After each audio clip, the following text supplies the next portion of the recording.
Okay, I think we're going to go ahead and get started. A couple people may still come in, but we'll go ahead and get started. So I'm going to just start by praying together. So let's bow our heads together.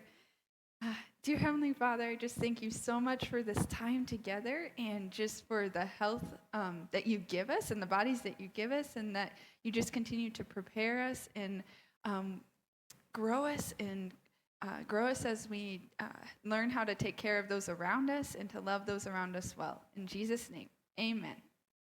Okay, so we're going to get started here, and I wanted to start by sharing a couple verses. So the theme of today, the topic of today, is all about just kind of first aid, but also preparing for the unexpected, and that can look a lot of different ways. And mean a lot of different things. So today the goal is to prepare you with some basic skills to be ready for the unexpected, but also just kind of more of just a spirit of readiness too for whatever might happen next. So I did put out little handouts on each table, and you can send them out later too.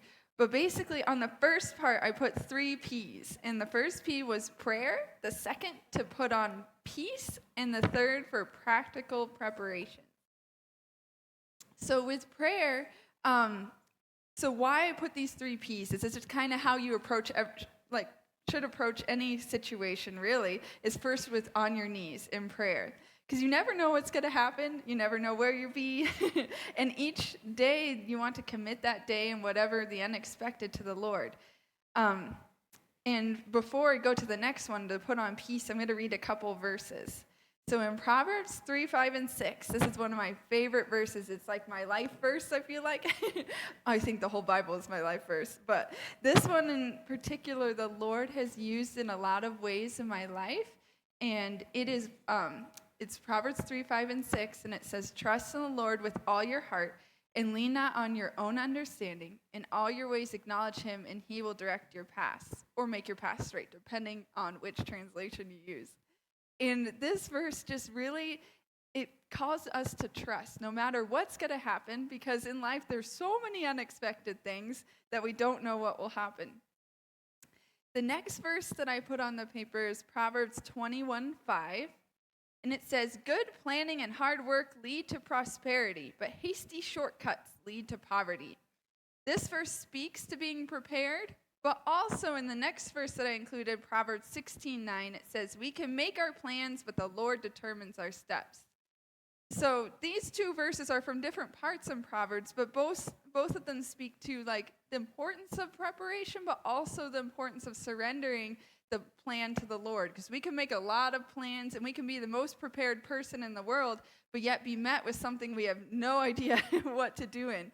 So it really calls us to trust in the Lord no matter what, no matter what's going to happen. And the final verse I included is Jeremiah 29:11. "For I know the thoughts that I think toward you, says the Lord, thoughts of peace and not of evil, to give you a future and a hope." And then it goes through verse 13, and it says, "Then you will call upon me and go and pray to me, and I will listen to you. And you will seek me and find me when you search for me with all your heart." And I love, a lot of times when I was growing up, I learned that first part of the verse, "For I know the plans I have for you, declares the Lord." There are a couple different versions, but that's the one I had memorized. "For I know the plans I have for you, declares the Lord." And I heard that over and over growing up. I went to a small Christian school and heard that over and over. But the last part says, "And you will seek me and find me when you search for me with all your heart." So kind of like the really basis and importance of like the preparation is really being founded on the foundation in the Lord and on our knees. And from that, we can prepare practically. So getting into it, on the very first page, it talks about a first aid kit. We're going to look at that at the end, so we're kind of going backwards first. But on the next page, it goes through kind of some pictures of CPR. And so I don't really have any PowerPoints today because I kind of want to help you to visually think about it. And also kind of another caveat is that while I'm personally certified, I'm not certified to teach CPR. So I'm going to explain it to you and give you practical explanations and how you do it, because anybody can do it and anybody should be prepared for the unexpected. So on the pictures that I included and that I can send out as well, it goes through the different ages too, because as a person grows, you go from small to big. So I got my little baby here, dressed quite cute. So small to big. So if you're doing CPR on a little one, you're going to use less force than you would on someone who's bigger. Now, kind of starting at the basics, like what is CPR and why do you do it? And in what situations might you use it? And CPR is all about, basically, it's resuscitation of someone who has passed out and is unconscious for some reason, but their heart isn't pumping as it should. And this can be done for those where, basically, it's done in those situations where you find someone, you've checked, and you're looking for the pulse, and we'll get into the specifics of how you do it, but it's always unexpected. It's not usually anyways. There are some different situations, maybe the person has a history of different conditions and things where you might be encountering it more frequently. But honestly, in life, you never know when it's going to happen. And so being prepared with the skills, it's always be ready for the unexpected. So on the pictures, I don't know if I have it right in all of them, but what I kind of want to show you is this one here on this page with a little one here. So kind of going to go through a scenario, and we'll start with the infant, and then we'll go bigger. So I've got my little infant here, and for some reason, the baby is unconscious, and you've checked the pulse. And when you're checking a pulse, honestly, CPR is a lot about doing it quickly. So in a child and an infant, it's more important to start quickly. You've called their name, and for a baby, you tap their feet. You're trying to say, hey, are you okay? Are you awake? What's going on? And you've called their name, and they're not responding. In a kid or a baby, that means I got to act fast.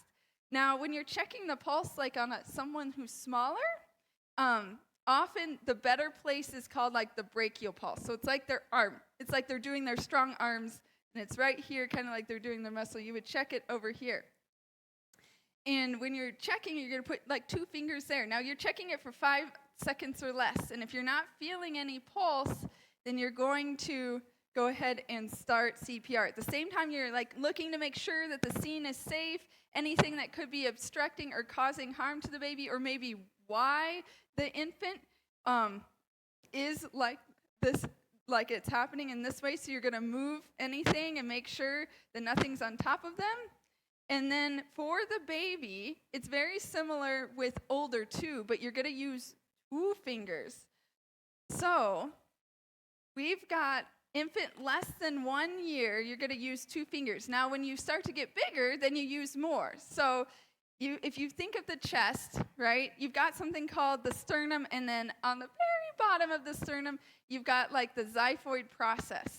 And you don't need to know all the lingo or anything, but you kind of want to know when you're judging, where do I put my fingers or my hand? And so usually a good rule of thumb is in between the 2 nipples of the baby, and then or as you get bigger, then you're using the same thing, you're just going to use more. So for the baby, you would start with 2 fingers, and the baby's lying flat, right? You don't want to be holding the baby up and doing it, because it's not going to be as effective, because their head is probably wobbling around.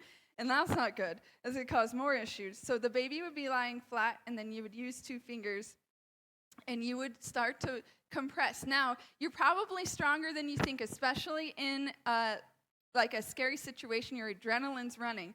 So you do want to depress, but you don't want to go so far that you could break something. So you're going to push down and firm, down and up, and you do 30 compressions.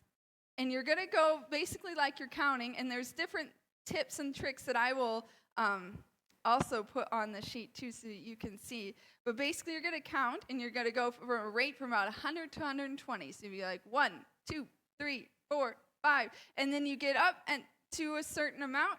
You get 30, So you do for 30, and then you can give 2 breaths. Now, there is such a thing as if it's not your child and you encounter or it's not, maybe it's an older person or something and you don't feel comfortable giving the 2 breaths, it's like a stranger. There is called something hands-only CPR. So compressions are super important because what it's doing is basically your heart, something's happening for some reason and it's not pumping as it should. So the compressions are trying to stimulate and help kind of knock that heart rate and rhythm back into what it should be. Now you're going to continue this and start this at the same time as hopefully you have someone that's near you, or hopefully you have maybe a cell phone too that you're calling 911 if you can. Sometimes in different situations it's not possible, so you're going to continue this as long as you can without help. And then when help comes in, usually they'll bring like a defibrillator, depending on the situation, and that would help knock the rate and rhythm back if you're not able to stimulate it just with compressions. But compressions are they found it super effective, even if you're not able to get that breath in. But when you do the breaths, you're going to take the baby's head and just kind of head tilt, and you want the chin to lift. So the chin's lifting, and why you're doing that is because it's opening the airway. And so, because their airway would be blocked if it's down here, and you're going to give them mouth to mouth, you would give them breaths that way. So it's 30 compressions to 2 breaths. So that's just a very brief explanation. Now, if you think, they're getting older, okay, so now you've got a child greater than 1 year to about 8 years. And depending upon the weight of the child, you're doing the same thing, but instead of 2 fingers, you're going to use your palm. And depending on their size, you may just be able to use the palm, but if not, then you're going to interlock your hands. So you've got I'm right-handed, so I would use my right hand and then interlock the left over the top. So that way it creates more force. Now the person, the child, the baby will be on the floor, hopefully, or flat surface, depending upon the situation. And there are all kinds of crazy things that happen in life, and you're going to get it to the safest space possible so that way you're able to do it effectively. And when you're doing it, you want to basically, you're not wanting to fully lock your arms, but pretty much you're going to keep them kind of soft, and you're going to be able to go up and down that way to use your body force so that you're kind of rocking back and forth. So the same thing applies when you get older. It's still the 30 compressions to 2 breaths, or continually doing the compressions until you get more help. And a couple of things I think I included on the back, but if not, I will add it later, is that here especially, the number is a little bit different. It's 191, and then for the 911, and then there's another number to call too if that one's not getting you who you need, for foreigners at least. If you're Thai, it's a little bit different. But so that one would help you get help when you need it. Now, moving on, I have more specific written out instructions too that kind of remind you, hey, this is how you should position, how you should keep your arms, and it also helps too with the baby. If you can do the 2 fingers, but you can also surround so they're right in front of you. It's like they're looking at you, and you can surround it like you're cradling them with your 2 thumbs and do it that way, and that's effective as well. And then you're just pushing up and down gently to help stimulate the blood flow. Now, that was really brief because, again, this is not a complete certified CPR training. It's just to help get you prepared for the inevitable, because anybody can do it, and anybody can be ready for it. It doesn't have to be someone who's a healthcare professional.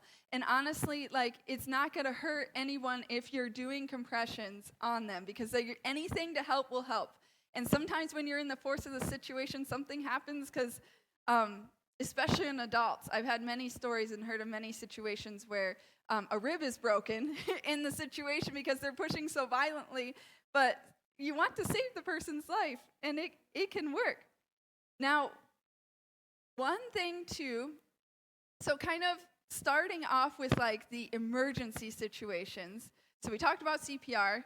Now, another thing is choking. And this can often happen with young kids because putting things in mouths and things. My mom, she almost had to do this for me because of beads. I like beads so much. Like, I put them in really crazy places. And one time I inhaled one in my nose. Thankfully, it wasn't in my mouth, so I didn't actually choke from it. But it can happen. Any small little objects they want to take and they want to try eating or swallowing, and this can happen. Now, one of the universal signs for choking is when someone's like holding their neck, and you can be like, "Are you choking?" And they may not say anything because they can't, because they're choking. But this is one of the universal signs for choking. They're like, "I can't breathe." So, depending upon the size, if it's the baby, it's 5 back, like kind of thrust in a way. So you would take the baby, and the goal is to get the object out of the mouth. So you don't want to like choke them even more than they already are, but you're gently surround their head with kind of like a cup. So you're going to take like a C or a smile. You're going to take it and put it around the baby's neck. You're going to kind of hold it in a downward position because anything inside stuck in the throat you want to come out. So then you could be standing, but sitting is also very effective because then you could have your knee right there, and you're going to take your palm and do 5, and then you would flip the baby and with your 2 fingers again and do 5. And you're going to continue 5 and then flip the baby and do 5 as you're trying to also stimulate blood flow and airflow because they can't get the air out effectively. They aren't breathing effectively because whatever's in there is blocking. And one important thing to remember is sometimes people often will like try to open the mouth and stick their finger in. Well, that can cause issues. You don't want to do that unless the object's right there. Then you can pop it out. But if you're sticking your finger in, you're probably lodging it further.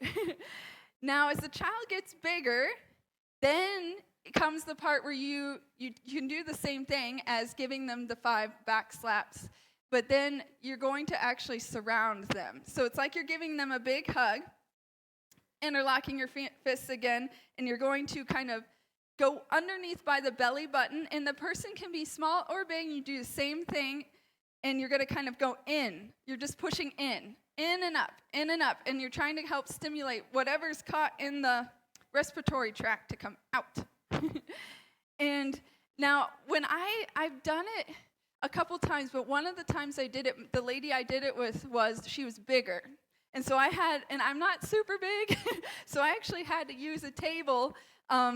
Actually, no, it wasn't a table. I was in the hospital. I had to use a trash can because that was the closest that we were near. So I used anything that was close to me to help kind of stabilize as I was trying to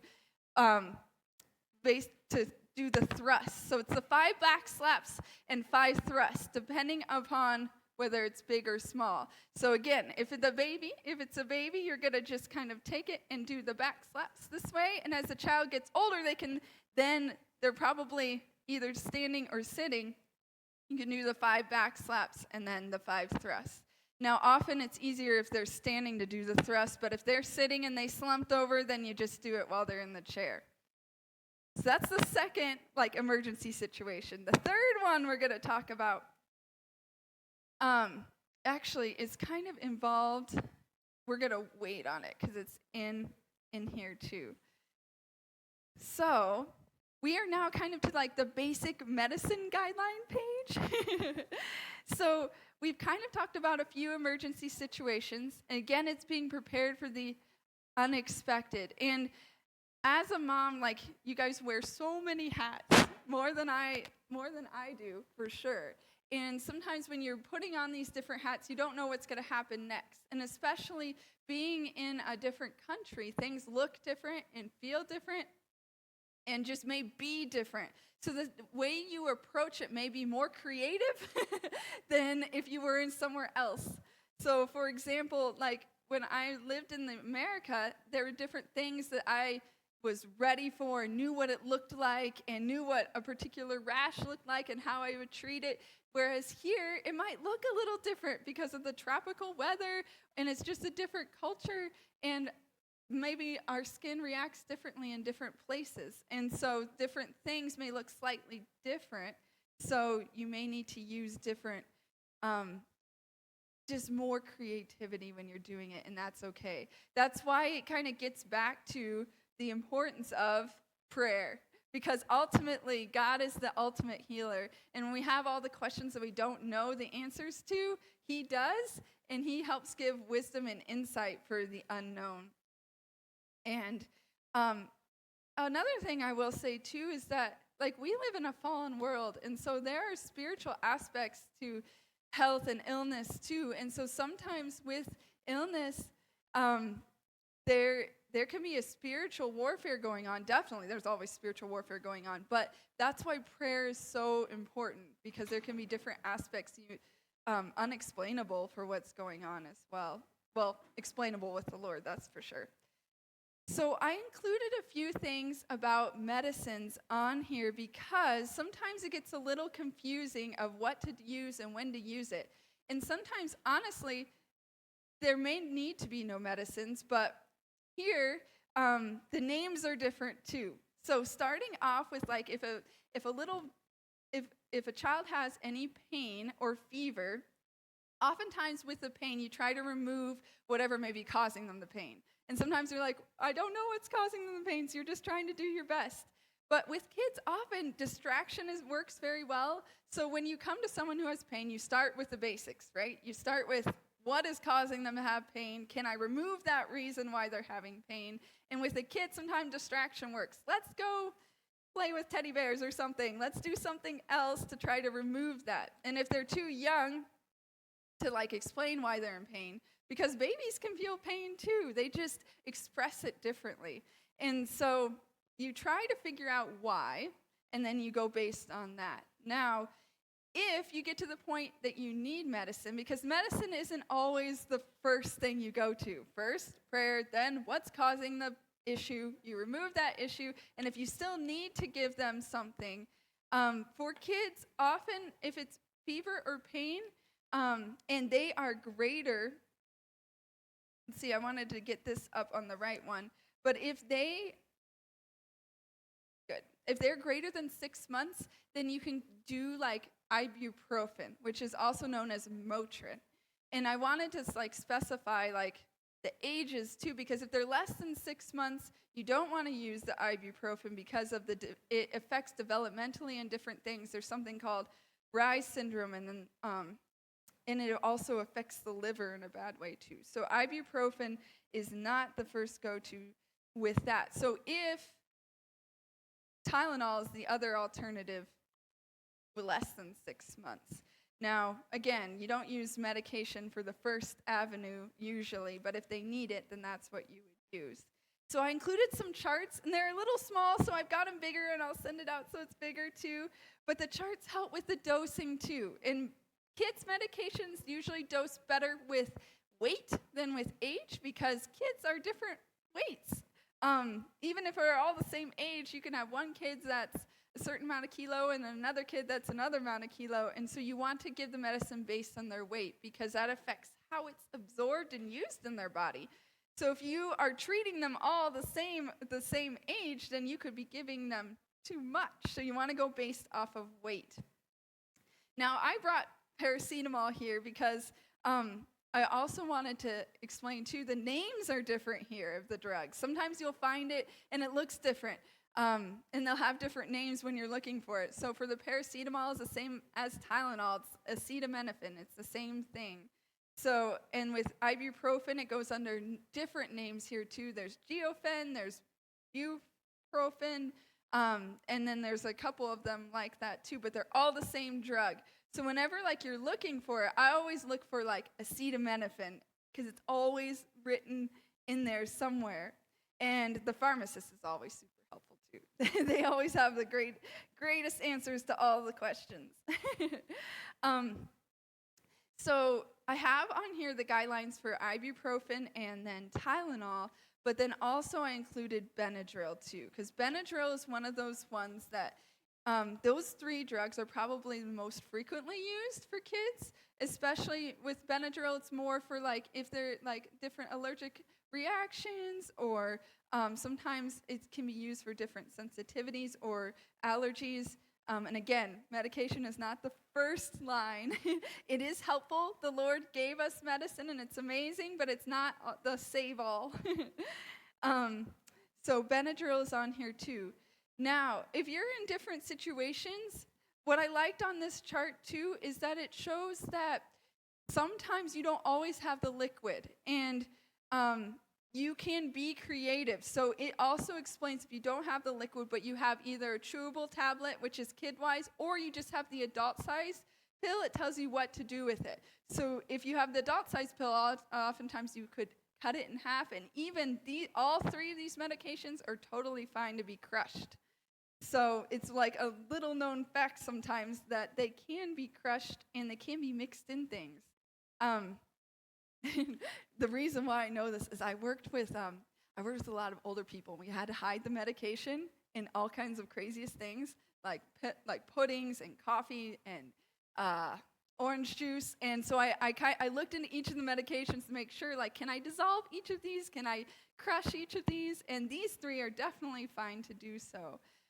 Now, with the Benadryl in particular, if it is crushed, it is going to work a bit faster. So you might want it a little bit smaller amount if you're doing that. So for example, there was one situation once where I was trying to help a kid, and I didn't have the chewable, I didn't have the liquid, all I had was the adult dose. So you can cut just a little bit off and give to them safely, and crush it safely if they are older than the age of 6. So you do want to be careful, too, thinking about the ages. And these guidelines help, too, so that you have something to stick with and that you're wanting to treat your kid with the best care as possible, too. We are going to kind of move on to our cool first aid kit thing. So on the first page, it talks about a first aid kit. So I made some for you, and a first aid kit can look like anything you want. And as a mom, you are super creative already. I put a basic one together, and you can add stuff to it, because I didn't add any medications just because of cost. So you can add your own thing to it if you want. But in a basic first aid kit, here are a few things that's good to have, but again, you can be creative too. So I've got, in this one, I don't actually have the wipes or hand sanitizer, but it's good to have, always good to keep hand sanitizer on hand, because you never know what situation you'll be in. I did stick gloves in here. Often when you're doing, when you're treating your own kid, I bet you probably don't use gloves, because it's like, it's my kid, and it's okay. But hand sanitizer is always good, some type of disinfectant to keep around. And one thing important with hand sanitizer is it's not just the hand sanitizer itself, it's the friction. Because as you're moving it, you're because you can put it on there and it can just come off. We did this one really cool experiment once where it was like a black light type of thing. And so we had to wash our hands. They were kind of checking us to make sure that we washed our hands correctly. But basically what they did was we washed our hands with this soap, and then they looked under to see if we had gotten all the bacteria or not. And they could see based on this black light that had could highlight the parts of our hands that had bacteria on it. And those that had scrubbed longer and harder, their hands were clean. But those who had used, even though they used soap, but they had just done it for a couple seconds, it's like there was still a lot of bacteria. Now, the thing with it, they say about 20 seconds. That seems like a long time. But you can even sing a song while you're doing it, or as you're doing it, you can be thinking of what's next. But the longer you do it, it is more effective. Now, you might be in emergency situations. You got to do it quickly, so just do it as hard as you can in the time you have. So, antibacterial, some type of wipes or hand sanitizer. As a mom, you might already have wipes in your car for some reason. If they're a baby, you probably have lots of wipes. And that's super helpful to have with you. Now, I put on there normal saline or a water bottle. You may not naturally keep normal saline with you, but sometimes people think when you've got a cut or something that you want to cover it in hydrogen peroxide. Well, hydrogen peroxide is not bad. It's good, or even alcohol or anything. It's good, but it can also disturb the good bacteria, if that can make any sense to you. So your body has both bad and good bacteria, and the bacteria basically, the good bacteria is actually you do want some of it. It helps kind of regenerate that skin growth, and it has to do with the immunity of your body too. So the alcohol or hydrogen peroxide, it's not a save-all. It is important to clean and disinfect that area, but honestly, sometimes if all you have is a water bottle and some gentle soap, that's going to help and be just fine. So if all you have is just a little bit of water, you're getting the blood off and getting that away and scrubbing it gently, that's good. Now, a little bit of alcohol or hydrogen peroxide or iodine is good. They're all have disinfectant properties, or the betadine, iodine, betadine. But you don't need to, it's not the save-all. So if all you have is a bottle of water, just clean it as best you can. And if you have a little bit of, antibacterial ointment, that's always good to help, too. But you use what you have in the situation. So we've got the water bottle. Then we get to the disinfectant, which we talked a little bit about. It's good to have something like that in there. Now for the medicines, that's good to have in your little first aid kit. Benadryl's always good because you never know when you might need it. Never know when that the kid might eat something or get a sting or a bite or something that you don't know, you didn't expect it, and it just happens. So you want to have that with you. For the pain medication, having Tylenol or ibuprofen along is always good. And again, whether it's pill form or liquid form, it's good if they're younger to have the liquid with you. But again, if they're a little bit older, they should be able, sixth or grade, or they should be able to have the pill if you have nothing else. So liquid definitely is preferable for kids because they swallow it easier. They're not used to that big pill. Now I put something on here that isn't always on in all of them, but sometimes it's helpful to have a cooling patch. This is a actual ice pack. But they have, even in 7-Eleven, the little cooling patches. And the nice thing about those is sometimes the common things we have here often are dehydration because it gets the weather and it's so hot and the kid gets uncomfortable. And as a kid, you get dehydrated more quickly, just as your metabolism is faster than an adult and you're often running around more. And often you're probably, as a kid, not thinking of drinking water unless your parent is asking you to. So it's easier to get dehydrated. So having a cooling patch and even a rehydration packet in there in your little kit is always important too, because it can help. Even if they're a little uncomfortable in the car, you can just put that on their head and voila. Now I had the ice pack that you would have to stick in a fridge, but the cooling patch you don't have to. You just take it off. You could put it. Having it in the fridge does make it colder though, and it works more effectively if you can. But the other things are anti-itch cream and antibacterial cream. Those two creams are probably the most used ones. And here, the androgen cream is the hydrocortisone cream. So hydrocortisone is actually it is a steroid, but you don't need much of it, and you just put a little of it on, and it works the same as I know in the States they have Benadryl cream, but it's very similar to that. It's just a slightly different drug in it. So depending on what you have, some type of anti-itch cream, whatever works best for you, but androgen is in all of the stores, and usually it's in a small bottle too. It's not going to hurt if you use a little bit more, a little bit less. The amount's okay, but you don't need a ton for it to work. Then some type of antibacterial cream. There are lots of different ones, but really you just need a basic one. And one is this one's Bicidal, which is the mupirocin ointment. This one, and they also have the Supirocin, which is the same thing. And any little general antibacterial ointment is good to have, because then you could just put a little on whatever cut or wound they have. If it's just a small paper cut, you don't need it. This is more important for if they really skinned their knee and they were just running and it's been really dirty, it's probably a good idea to put a little bit of antibiotic ointment on it. But if they haven't broken the skin and there's no actual open wound, you don't necessarily need to put the antibacterial ointment on it. Now, Band-Aids or bandages are good, and as a kid, I think, I loved Band-Aids. I would cover myself in Band-Aids.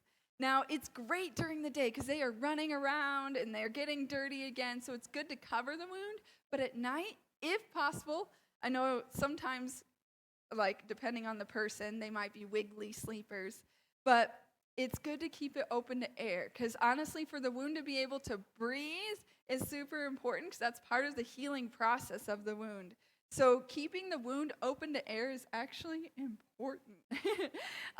Now, sometimes it's not as possible, so you're trying to keep it covered because you don't want anything else to happen to it, but keeping it open at some point during the day. So often nighttime is good, or even if it's just an hour in the afternoon, they're just sitting there eating their snack or something. If it's open to air, that's going to help too.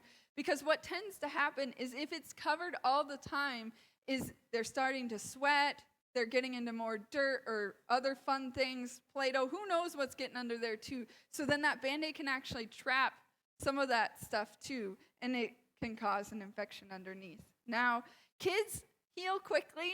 Their immunity, like as they're encountering different things, their immunity is getting stronger.